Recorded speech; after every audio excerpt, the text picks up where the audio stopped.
I really wasn't sure initially how I'm going to talk about this show because on the one hand, I could talk about it as the Netflix One Piece show as if it's the standalone thing that's completely void of anything else.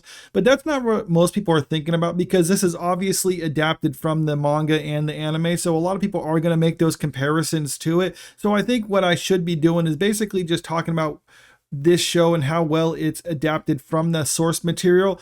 And just as a brief overview, this is what I think of One Piece as an anime or as the manga itself. And I think it's a fantastic show that a lot of people should watch. I mean, I've watched not everything of it, but I mean, I've watched quite a bit of it and I really enjoy it. The characters are fun. They all have their own backstories, their own abilities. I mean, their own characteristics to them. And that's just from the main crew. And of course, there's just the world building in general. There's just a lot to be absorbed into. And every crew that you come across, or even just the different marine crews that you come across, not only the pirate crews, I mean, they're all fun and interesting in their own ways. And I think there's a lot that people can enjoy, but just in the heart of it, it is just a pirate adventure. And that's just the whole point. I mean, it's just a great story that I think a lot of people will love, and I highly recommend the anime. Now, how well does this show actually adapt that? I think it does it pretty well.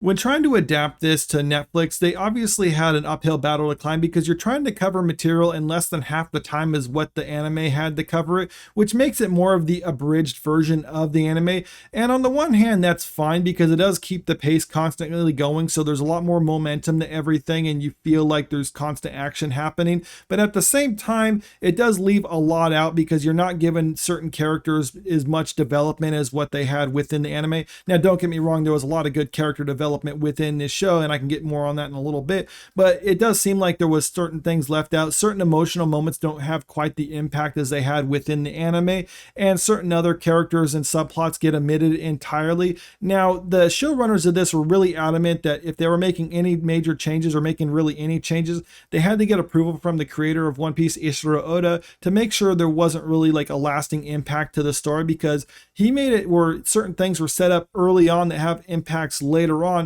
And he need to make sure that if they're going to make any changes, like assuming that this show continues on, that any of the changes that they make now won't have a lasting impact, or if it is going to impact something later on, that they would kind of have a plan for what they're going to do with that. So that was actually a good thing for us because it made sure that they really thought about what they were doing and they weren't just making changes just because of they just had a different view of everything. Each episode of this season basically covered a certain story arc within the anime, and it feels like what they did is they basically looked at that arc in the anime and said like, okay, this is where the character's at the start of it. These are certain beats that happen during the anime arc, and these are what the characters are at the end of this arc. And they kind of looked at the show and been like, okay, how can we fit this within that time frame? And on some episodes, it actually follows it pretty closely. I mean, with some deviations, but for the most part, it follows it.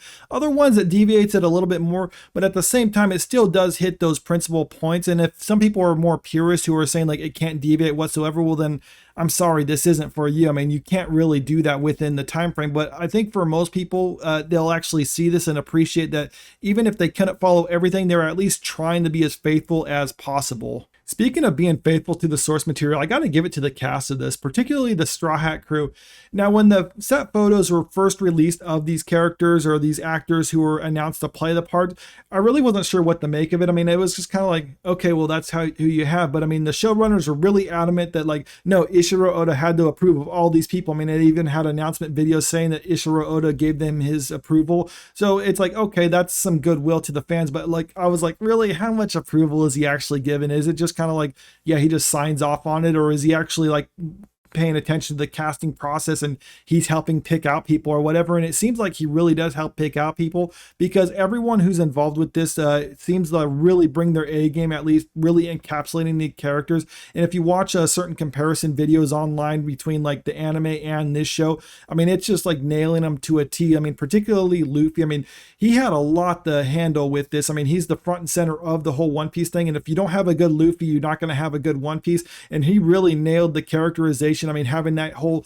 childlike innocence to him, but at the same time, there's a maturity because he comes across initially like he's just oblivious to what's going on around him, but he understands what the situation is. He understands a certain seriousness, but he chooses to go about and tackle everything with kind of like a childlike glee. And that's just infectious, not only to the audience members who watch it and just having fun with him, but also his crew members who do have their own personalities or whatever, but you can see them kind of open up a little bit and soften up a little bit just from being around Luffy for so long.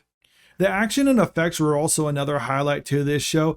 I really wasn't sure how the devil fruit powers would come across, particularly Luffy's stretching abilities, because even though they had a bit of a budget on this, I didn't know if it would be enough to make it look good. I mean, just look over at Disney Plus to see what they did with Miss Marvel, because prior to that show, her powers in the comic books were similar to Luffy's, where she would stretch and things like that. But Disney Plus changed it for the show because they didn't know if it would look good live action, and they have a huge budget, so I didn't think Netflix would be able to do the same thing if Disney didn't have faith in it. But maybe the people who made this One Piece show were just better at it than Disney because it actually looks good. And not only that, his fighting style, he kind of utilizes it in a manner that you would expect Luffy to utilize it in the anime. And certain moments in the anime where he uses a power of his, you can see that replicated within this live action show, and it works pretty well to the, like almost the same impact of it. I mean, obviously, like I said before, you're not going to have certain moments to flesh things out as much, but I mean, I think it utilized it as best as it could within this show. Some of the more goofy abilities, like Zoro putting a third sword in his mouth during fights, I didn't know if they were really going to utilize that, but they actually did keep that within this show and found a way to make it work. Now, the only difference is in the anime, Zoro uses the third sword a lot more frequently than he does in this show. In this show, he kind of breaks it out when things are getting tough and he's getting really serious with the fight, but he doesn't do it all the time. I mean, there's only like a few moments within this where he uses it, but I think that's enough to kind of establish that he's trained in doing it in that manner. Now, some people will complain like, oh, it diminishes him in certain fights or whatever, that he's not getting serious from the get-go. And I think that's valid criticism, but I think they found the right balance of saying like, okay, this is where we're going to use it to show that we can do it, but we're not going to do it all the time, because for the most part, I think it would mess with the choreography in a live action. Not to mention, he does deliver lines during fight scenes a lot, and that's impossible to do with a sword in your mouth. So I think there was a nice balance struck. The practical effects, particularly the makeup effects, were also really good in this one, because anyone who watches the anime One Piece knows there's a lot of larger than life characters and also a lot of larger than life creatures and things like that that don't exist within this world. So they had to try to find a balance of make them look live action, but at the same time look realistic and in a way that's not too silly. And I think they found a nice balance, particularly with the fishmen later on in this season. Now, there was also some creatures within the anime that were worth the fishmen that weren't included within this show, because I think they couldn't really do them believably without some real heavy CGI to it. But I think for what they did, they found a nice balance with it in a way that makes them not only look believable, but also still intimidating without going too crazy with it. Now, if they continue this in the second season, I know they're going to have to do a lot more CGI, because you can't do a character like Chopper without doing CGI. I mean, at least I can't imagine how they would do it practically. So there's something like that where it's just unavoidable, but I think you can do it and do it in a believable manner. It'll just take some budget and a lot of planning. So I'm curious if that does get renewed for a second season, what they'll do with that, because I really would like to see Chopper live action.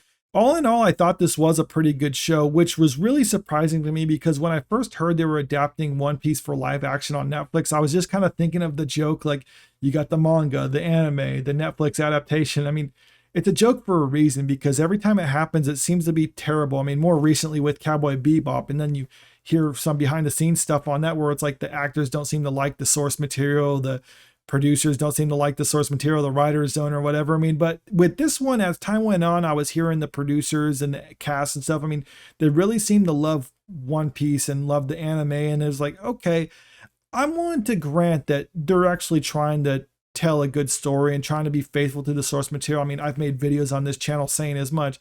My biggest hangup was I didn't think it was possible to adapt this to live action, and call me surprised, but I think they pulled it off, even if it wasn't perfect. Now, there would probably be more hardcore fans of the anime saying like, nope, it didn't succeed in that sense. And I think that's fine. I mean, we can have that disagreement on this, but I think they would be willing to admit still like this was something that they tried, and the people behind it probably did actually sincerely try, even if they didn't quite stick the landing. But I think they stuck the landing, and at the very least, I think this is a good introduction for new people to One Piece. It's people who might not know about One Piece or might have only heard about it or whatever. Almost like a sales pitch, like when you're trying to describe a show to someone, saying like, you got to check out this show and this is what it's about. I think this would be like, you got to check out One Piece the anime. I mean, if you watch the live action one, you'll kind of get an idea what it is, and then you can jump into the anime.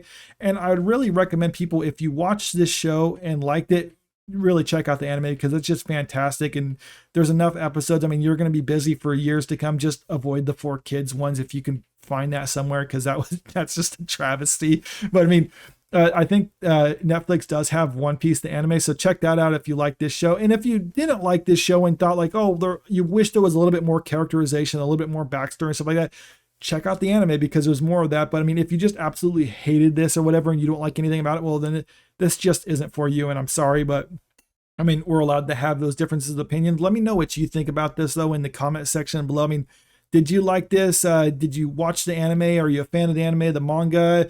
I'd like to hear what people have to think about this. And if you like this video, make sure you click the like button, share the video, and subscribe to the channel if you want to stay up to date with the latest news. Thank you.